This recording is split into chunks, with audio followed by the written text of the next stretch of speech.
एमआयएमचे अध्यक्ष ओवैसी सिंहकडून विधानसभा निवडणुकीसाठी 5 उमेदवारांची घोषणा। संभाजीनगरमधून माजी खासदार इम्तियाज जलील यांच्या नावाची घोषणा। बारामती विधानसभा निवडणुकीत पवार विरुद्ध पवार निवडणूक होण्याची दाट शक्यता। युगेंद्र पवारांची उद्यापासून बारामती विधानसभा मतदारसंघात स्वाभिमान यात्रा निघणार। राष्ट्रवादी नेते धर्मराव बाबा आत्राम यांची मुलगी भाग्यश्री आत्राम शरद पवार गटात प्रवेश करणार। 12 सप्टेंबरला शरद पवार गटाचे प्रदेशाध्यक्ष जयंत पाटील आणि अनिल देशमुख यांच्या उपस्थितीत होणार प्रवेश। अजित पवार गटाच्या विदर्भातल्या पदाधिकाऱ्यांची बैठक। पक्षाच्या कार्यशैलीला घेऊन जिल्हाध्यक्षांकडून नाराजी व्यक्त।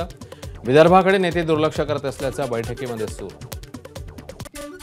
नाशिकच्या महात्मा नगरमधील खासगी हॉस्पिटलमध्ये गर्भपातासाठी लागणारी औषधं आढळल्यानं खळबळ।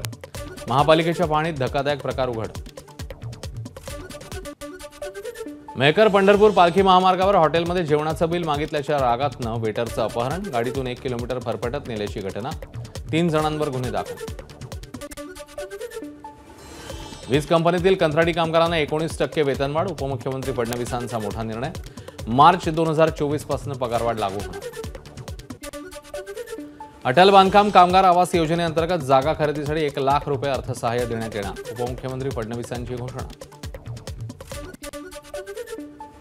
कोलकाता कार हॉस्पिटलमधील बलात्कार आणि हत्या प्रकरण। डॉक्टरांनी तातडीने कामावर रुजू व्हावं। उद्या सायंकाळी 5 पर्यंत हजर न झाल्यास सरकारने कारवाई करावी। सर्वोच्च न्यायालयाचे निर्देश। पॅरिस ऑलिम्पिकमध्ये कांस्यपदक जिंकणाऱ्या भारतीय हॉकी संघाची चमकदार कामगिरी। कर्णधार हरमनप्रीत सिंगच्या नेतृत्वाखाली भारताने आशियाई चॅम्पियन्स ट्रॉफीमध्ये जपानचा केला 5-1 ने पराभव। एबीपी माझा, उघडा डोळे बघा नीट।